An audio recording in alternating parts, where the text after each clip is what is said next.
si Le Roi Lion était un film d'horreur, l'histoire serait très différente.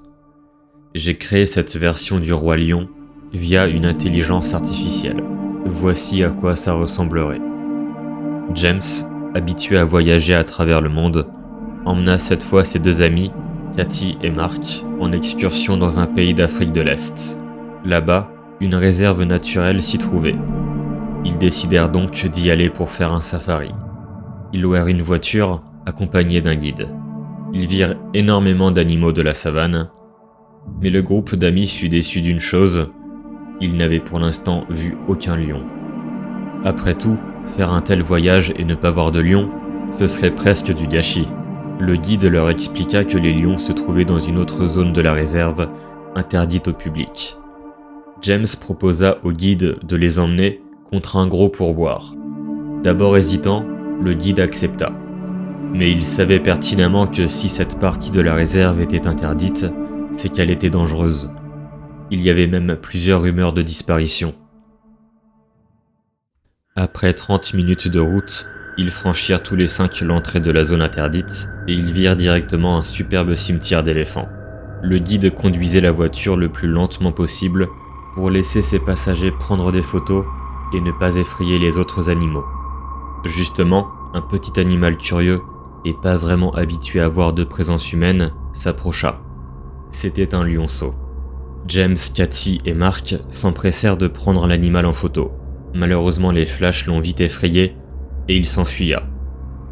Fiers de leur trouvaille, le groupe continua leur safari. Mais à peine 10 minutes plus tard, 3 lions attaquèrent la voiture et l'immobilisa. Cathy fut sortie de force de la voiture par un des lions. Pendant qu'un des lions lui dévorait la jambe, le guide prit son arme calmement et tira plusieurs fois en l'air. Les lions s'enfuirent, mais au loin, on pouvait apercevoir un lion bien plus grand que les autres, accompagné du lionceau, regardant le groupe de survivants. Mark se jeta au sol pour aider Cathy, mais c'était déjà trop tard. Elle était morte.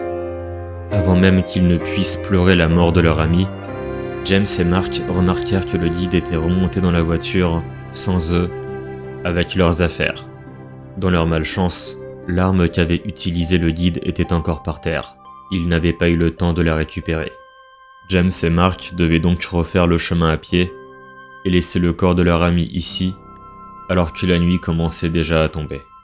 Environ 10 km les séparaient de la sortie de la zone. Après avoir parcouru une très longue distance, ils tombèrent tous les deux enfin sur le cimetière d'éléphants. Ils se rappelèrent qu'après ce cimetière se trouvait la sortie. Mais c'était malheureusement l'endroit qu'avaient choisi les lions pour chasser leur proie. Il n'a fallu que quelques secondes à James pour faire feu, sans hésitation. Plusieurs lions succombèrent face à la puissance de son arme à feu, mais James ne pouvait pas protéger Mark en même temps. Dans son angle mort, un lion lacéra le visage de Mark. James appuya sur la gâchette pour empêcher les lions de dévorer son ami, mais sa dernière munition avait déjà été utilisée.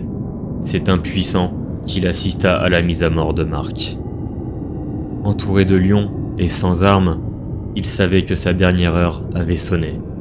Mais dans l'obscurité, il vit une lumière. Une voiture arrivait vers lui. Il la reconnut, c'était la voiture du guide. Il était venu le sauver. Le guide sorta de la voiture, mais aucun lion ne fuyait ou n'attaquait. Au moment où James lui hurla de les tuer, le guide s'approcha du lion le plus grand, accompagné de son lionceau, et le caressa. James n'a même pas eu le temps de réagir, que le guide lui tira dessus. Encore vivant, il entendait le guide dire au lionceau « Vas-y, tu peux le manger ». Timidement, le lionceau s'approcha de James et le mangea. Lentement, lentement. Opportunément, le guide prit les affaires de valeur de James et s'en alla. Il revint le lendemain pour prendre en photo les restes de James qu'il envoya aux autorités en prévenant que les touristes perdus avaient été retrouvés dans la zone interdite et qu'ils avaient été attaqués par des lions. Le crime parfait pour ce tueur en série qui éduquait ces lions pour tuer les touristes dont il s'occupait. Ce tueur en série qu'on surnomma bien plus tard le Roi Lion.